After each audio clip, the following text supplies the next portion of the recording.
Sometimes, when children and young people get sick from a virus, they get better quickly. But for some, getting better can take a long time, and some may not fully recover. When children have ongoing symptoms after a COVID infection, this is called long COVID. It can make everyday things like playing, learning, or even talking with friends much harder. Long COVID is an umbrella term which covers all the other names people use to describe the ongoing symptoms of COVID-19 for weeks, months, or even years following the initial infection.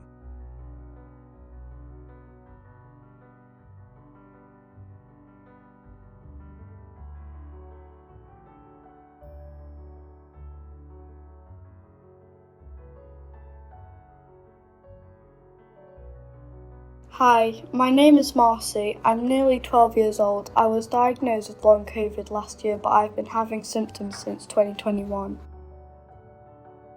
My main symptoms are feeling weak and dizzy, which doesn't give me enough energy and makes it hard to concentrate on things, and I get brain fog most of the time.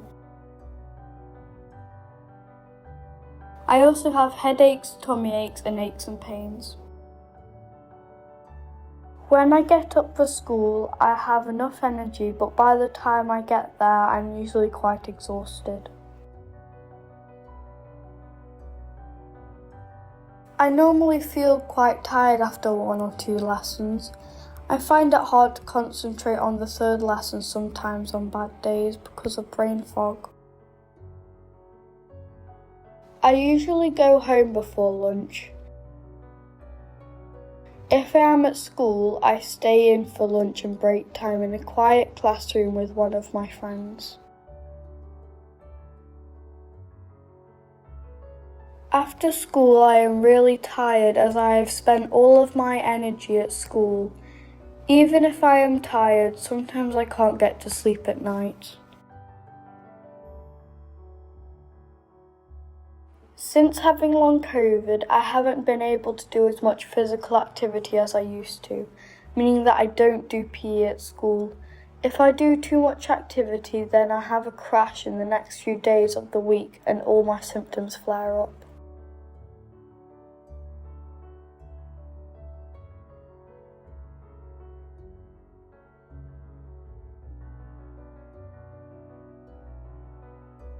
The symptoms of long COVID in children can vary widely and can include extreme exhaustion or fatigue, post-exertional symptom exacerbation, a worsening of symptoms triggered by physical, cognitive, mental, social, or emotional exertions can happen immediately or up to 24 to 72 hours after exertion.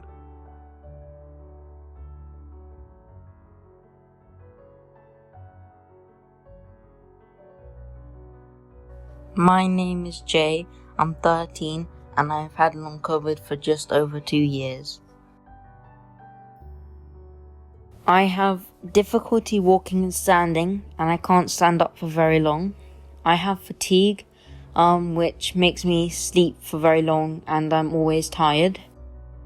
I have peeling fingers, brain fog, so it's hard for me to listen and to follow conversations, and I have to try and break down conversations to understand them. The private long COVID clinic really helped me because they listened really well and they understood all of my symptoms. I wanted to start these tablets because I wasn't able to walk for a year and I wanted to try and stand and walk again. I haven't been able to go to school in a year and my mum used to homeschool me, but I couldn't focus for more than 10 to 20 minutes. I now have a tutor who tutors me for 3 days a week for 30 minutes. My mum usually wakes me up at lunchtime and she usually gives me something to eat and my tablets. So I take my tablets and I might eat something, but I might not. I usually eat maybe fruit, and I come downstairs and I lie on the sofa. And then to get around, I usually call around or I use my walker but I can't do more than two to three steps, and I usually sit on it to get around. It's hard to find doctors that can help with long COVID and help with my symptoms. Also, I don't think some of my family and friends understand what long COVID is and how it affects me and how long I sleep for and the brain fog. And I have to save my energy for going out to appointments and when a friend comes over. So after I have crashes, I worry about how long it's going to take to get back to my old life, because I want to play football and boxing and go to school like a normal person.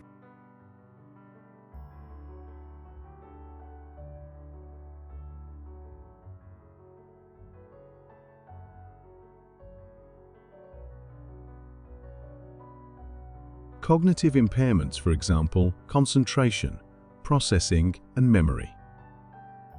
Difficulties sleeping and unrefreshing sleep. Headaches, gastrointestinal issues, for example, cramps, diarrhea, gastric reflux, nausea and vomiting, dizziness and visual disturbances. Pain.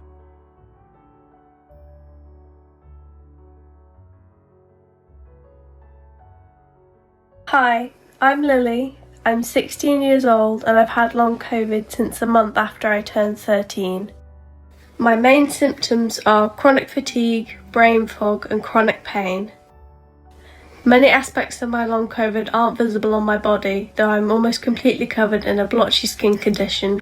Most of my symptoms also cannot be explained by medical professionals, with my debilitating chest pain sending me into A&E more than once, requiring several ECGs and chest x-rays and a heart ultrasound before finally being declared as nothing obvious.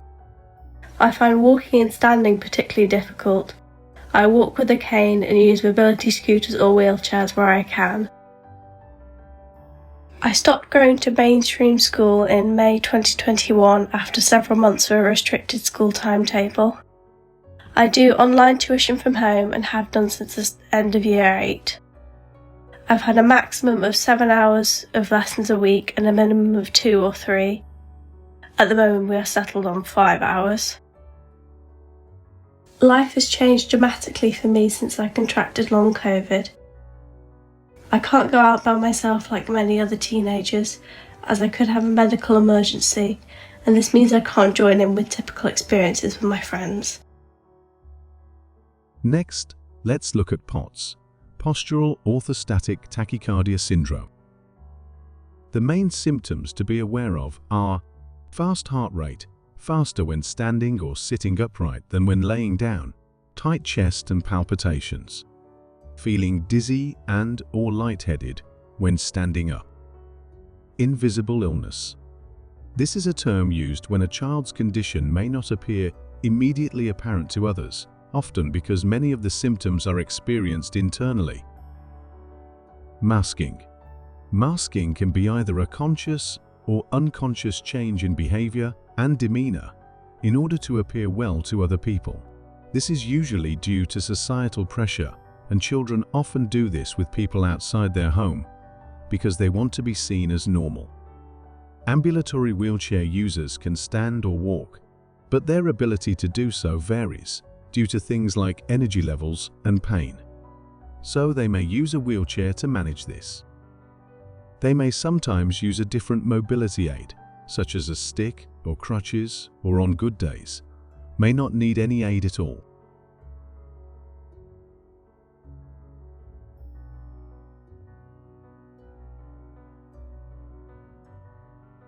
I don't think that there's any specific thing that helps me. I mean, mainly it's just rest. Rest all the time, even if you don't want to. And no matter how much you rest, you aren't really gonna feel anything different. You know it's helping you, but sometimes it can be really frustrating because it feels like it doesn't. Studies are hard. I've always liked doing studies, whether I was good at it or not, but now they're just plain hard. When I try to do math, it all jumbles up in my head and it's just kind of hard to understand. It's kind of discouraging sometimes, because I used to be good at stuff, and now when I look at this stuff, it just doesn't work out for me. I worry about time. Time is a tricky thing. It kind of just keeps going and you can't stop it. And so I worry that I won't be able to complete all of the things that I want to do. I worry that the time for doing many things as a child is passing. I worry that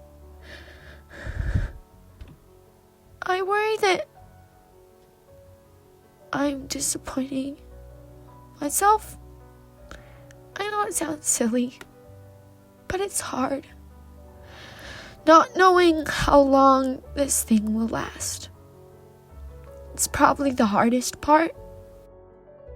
If I could just have a deadline, even if it was for 4 or 5 years, knowing that it would be over by then would be so much better. It's the uncertainty. Us humans don't like uncertainty because it's hard to grasp. And so I worry about that, not knowing when it will end and not knowing if I'll be able to complete everything I want to.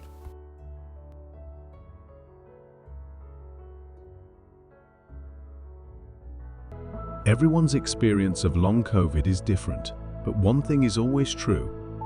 Knowledge, kindness, and understanding can make a big difference. If you or someone you know is living with long COVID, remember that you're not alone. There is support and help available. To learn more, visit longcovidkids.org. You'll find information, resources, and ways to connect with others who understand.